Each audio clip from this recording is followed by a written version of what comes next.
Hey ladies, before we dive into episode 145, I wanted to let you know that this episode is sponsored by my group coaching program, One Bite at a Time. If you feel stressed around food or that you're thinking about food all of the time, that you've been living by food rules from either diets or what you were brought up with, and what you really want is to make peace with food, stop emotionally eating, and hear what your body's intuitive signals are, my group coaching program is absolutely a great fit for you. There's 8 pre-recorded modules diving into each of the principles of intuitive eating. They are packed with information, audios, exercises, reflections to help you become an intuitive eater. Also included in group coaching is 12 weeks. Yeah, you heard that. 12 weeks of group coaching with me, Jennifer D'Amato, your intuitive eating counselor. You will be able to bring all of your questions, your concerns, and receive coaching in those sessions. If you can't make it, don't worry. All of those clients who are enrolled in group coaching get access to every single replay. Enrollment closes on August 19th, so be sure to head into the show notes wherever you're listening to this episode or head to healthcoachforlife.com/group coaching. Welcome to the Health, Life, and More for Women podcast. This is a podcast for women who are ready to ditch diets, ditch the scale, and food guilt forever, and instead invite peace with food, body trust, and confidence in all of your choices. This show will shed some light on sneaky ways diet culture has infiltrated your thoughts, your family, and your well-being. I believe that no matter the episode, you'll walk away feeling informed, inspired, and encouraged. I'm your host, Jennifer D'Amato. I'm a certified intuitive eating counselor, coach, a mom of 4 daughters, a lover of all things pink, and I can't wait to dive into each and every episode with you. Let's dive in now. Hey ladies. So I'm not sure what social media platforms you find yourself on today. There's so many to choose from, but it honestly doesn't matter because diet culture is everywhere.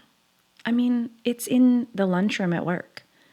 It's in the mommy play groups, and it's definitely strong on social media. What I'm getting at here is we can't escape it. And as much as I would love to, put my fingers in my ears and tune everything out, it's not possible. But what is possible is rejecting what diet culture is selling you. What is possible is saying, this doesn't work, and I want no part of it. You can say anything you want, but it no longer has this impact on me. It doesn't make me change who I am, what I'm doing, and it definitely does not have me thinking I should start another diet. Now, I want to share the 4 steps that I believe you can take to feel confident that you have rejected diet culture. Now, each of these steps is important. It's not that there's a specific order, but there kind of is. But this first one is so crucial to the other 3 steps. So the first step to feeling confident that you've rejected diet culture is acknowledging what diet culture has done to you, what the weight loss industry, what diets have done to you personally. So this is really acknowledging the harm, acknowledging the pain, acknowledging what you've missed out on, acknowledging what you've given up. You don't have to be diagnosed with an eating disorder to see that diets are harmful, that diets have taken from your life. You don't have to be diagnosed with a clinical eating disorder to struggle with food, to struggle with how you feel in your body, to struggle with incorporating exercise and movement into your life. So the first step is acknowledging what has intentional weight loss, the diet industry, brought to you. What harm can you think of? What pain have you suffered? What things have you lost out on because you've been part of participating in diet culture? Now, you may say, Jen, I have years, like 20 plus years. That's most of the women I work with. It's usually 20, 25 years, their entire adult life. So there's a lot to acknowledge here. Now, I'm not saying you need to go year by year, diet by diet, but some benefit from doing that. For me, tracing that back to when I was 17 years old, to keep that in perspective, I'm getting closer to my 43rd birthday this year. Tracing that back to 17 years old was helpful for me to see the pattern, to see everything that I lost out on and to how much it harmed me mentally, physically, and emotionally. Again, you can take a broader view of this, or you might want to trace this back and acknowledge each of the pieces, each of the times that diet culture, the weight loss industry, focusing on intentional weight loss, everything that it took, all of the harm it did. I know. This is not fun. This is not like the most exciting, exhilarating activity to do. Even if you just do it as a mental inventory, it can hurt. It can feel icky and painful and sad. And I've shared this on the podcast before. I struggle with the emotion of anger, so it can make you angry. One of the things my clients work through is processing even those emotions, right? Like it's okay to be angry at diet culture, angry at that first diet, angry that you believed these lies or that you believed what somebody else said about food in your body. It's okay to be angry, sad, frustrated. But this is important to even get to the next step. So again, we're working towards feeling confident that you've rejected diet culture because we've already established we can't escape it. It is everywhere, right? Like it's not going away, unfortunately, because let me tell y'all, if I had that magic wand, it would already be gone. But since it's not, second step.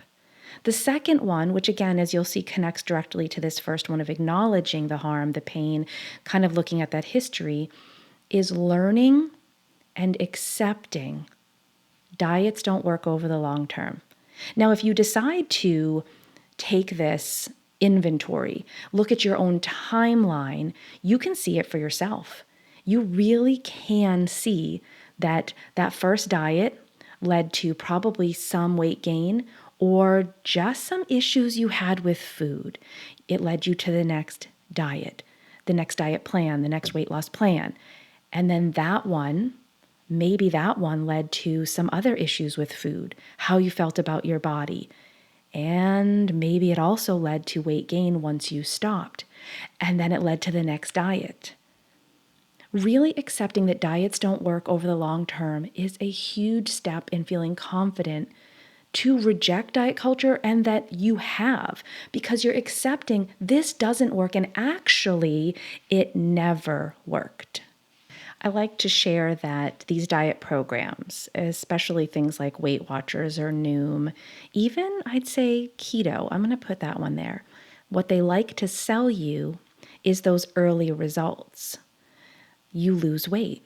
And why do you lose weight in those early moments, early weeks, maybe early months, if you can sustain it that long? Why?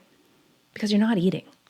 You're either cutting out calorie intake, the energy your body needs, you're not eating enough to sustain your body, or you're cutting out a specific group of food, like with keto, you're cutting out those carbohydrates, which your poor brain is suffering. Your cholesterol is probably having some negative effects to it, your digestive system, but you're still cutting out things. And then when you hit the point where your body's like, hey, we can't do this anymore, what happens? What happens is the rest of the information that the diet is not selling you, which is you're going to gain weight back. And unfortunately, it's usually more than you lost. It's usually more, and your metabolism has taken a hit. So to feel confident you've rejected diet culture, you have learned and accepted diets don't work over the long term. Now, the third step to feel confident you've rejected the diet culture is a little bit different because I want you to take a look at how restriction shows up for you physically and mentally. Diet culture is so sneaky. Remember that. So you can say, well, I don't restrict anything physically. I allow all foods. I'm eating anything. I really have no issue with that.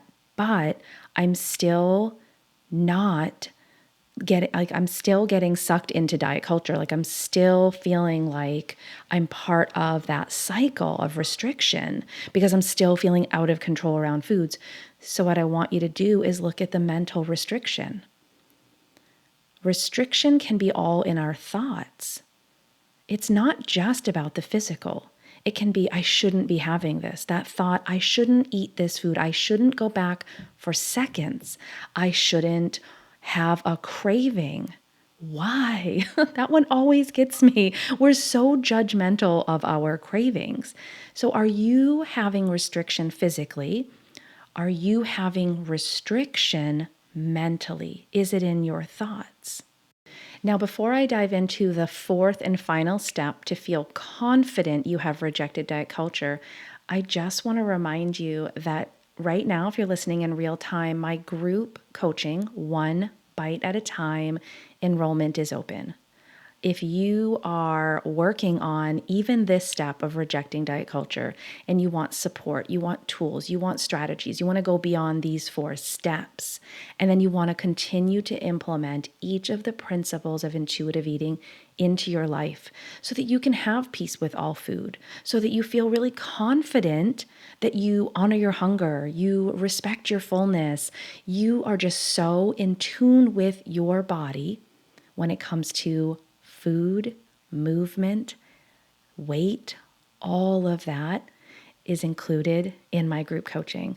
Be sure to head into the show notes or head to healthcoachforlife.com/group coaching and enroll now. This is the last group of 2022, and it will not be opening again until mid to late January of 2023. Don't miss out. You'll have such amazing support and tools going into the holiday season this year. Can't wait.